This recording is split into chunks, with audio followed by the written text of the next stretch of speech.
Your brain is the most powerful weapon in the world. Once you put away your phones and your computers and all that shit we have nowadays, yeah, it's great. We're up to date, but your brain is the only thing you have when you're going through depression, when you're going through hard times, when you're going through death, real life shit. You can't Google that shit, man. You're alone. You're alone. You may have a shrink you're going to, you may have a best friend you're going to, but there's 24 hours in the day where you're alone in this brain, and your brain is talking to you in all kinds of ways, and it wants to control you and pull you in these different pockets. If you can't control your own brain and your brain controls you, you're f***ed. You got to tell your brain where you want to go and how you want to go and how you want to get there. You got to control it. If not, it's over. What existed for me was, okay, man, how am I going to fucking make this work? And all I knew back then was hard work. The only way anything gets accomplished. That's all I heard back in those days. You got to work hard.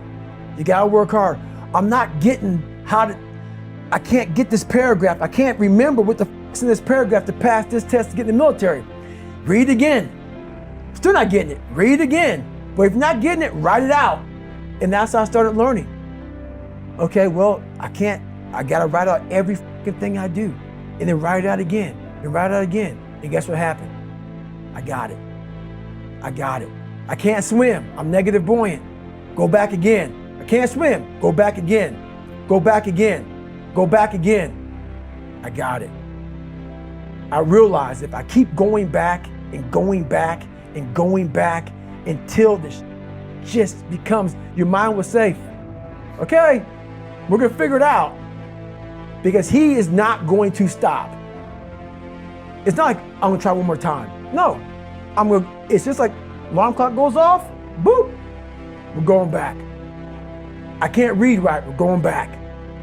I gave myself no way out, and my mind realized that. They said, okay, we're gonna adapt and overcome now.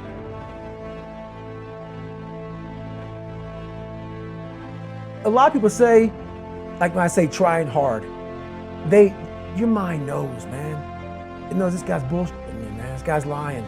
There's no truth behind it. When I was in Navy SEAL training, people go, how were you there for 18 months? The program was only 6 months long. You were in 3 hell weeks in 1 year. No one's ever done that. How did you do that? I talk about the new norm.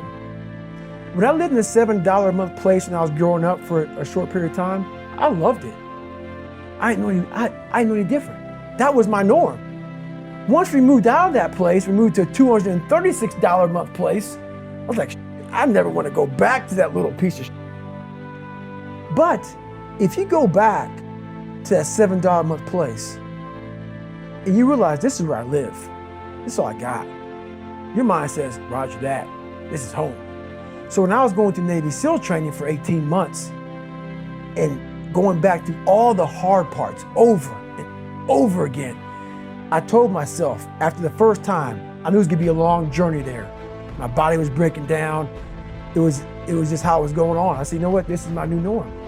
So my mind said, it's like going to work. Like you go to work, you put your suit and tie on, I go into suffering every day. Every day, suffering, being broken, duct taping my feet up, stress fractures, shin splints, being broken. This is my new norm. And your mind says, if we're not broken, this ain't normal. We gotta be broken. So then your mind starts to get tougher and tougher and more callous. People go, how did you run on broken feet?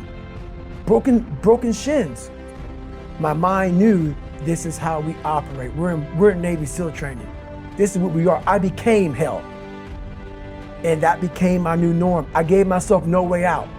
There was nothing outside these walls of hell. Nothing. I love God, but for a short period of time, I became the devil, because that was hell. I became the boss, the owner, the CEO of Navy SEAL training. That was my mindset. And that's how you get through things. You immerse yourself wherever it is, and you become that. You become that and give yourself no way out. When I was 297 pounds and I was fat as hell trying to be a Navy SEAL, the scariest thing in the world to me, even to this day, was that could have been the rest of my life. I thought then I was trying hard. That's the scariest thing in the world. I thought then, 297 pound, working for Ecolab, spraying for cockroaches, making $1,000 a month. I thought that was me at my 100% potential. Come to find out, a few years later, I wasn't anywhere near that. 106 pounds less, graduate Navy SEAL training, went on to do all these other things. Looking back on that, that was me trying hard. That's why people gotta understand, what is in us, we have no idea until we start trying hard. And I mean really trying hard, where you're obsessed with, my new norm is my new norm. This isn't always fun. It's not always meant to be fun. And that's when you know you're trying hard.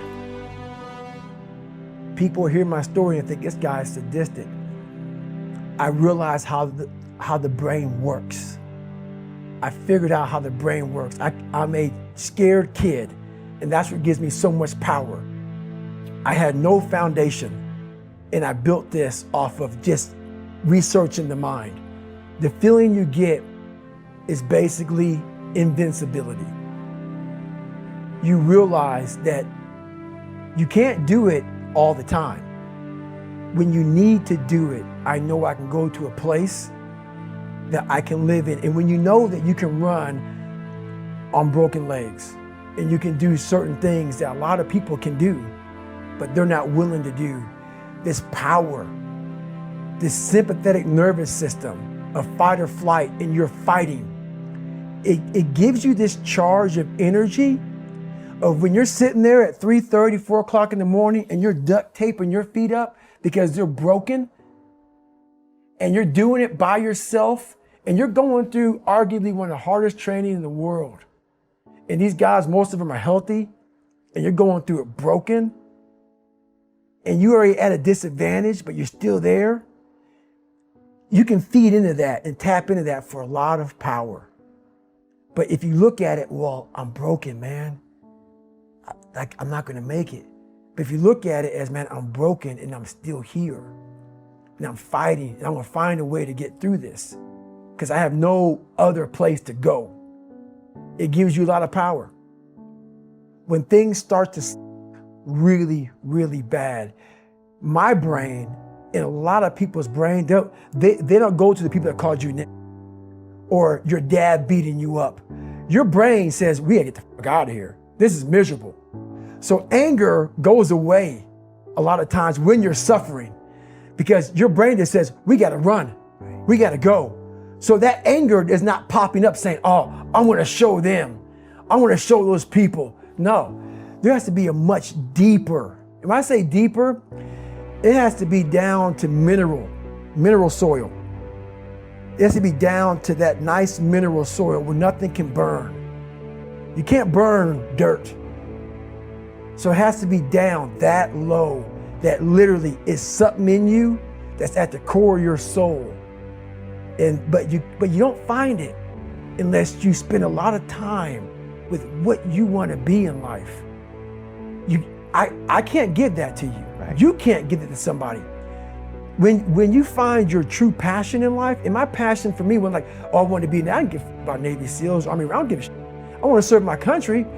I want to be someone that I'm proud of.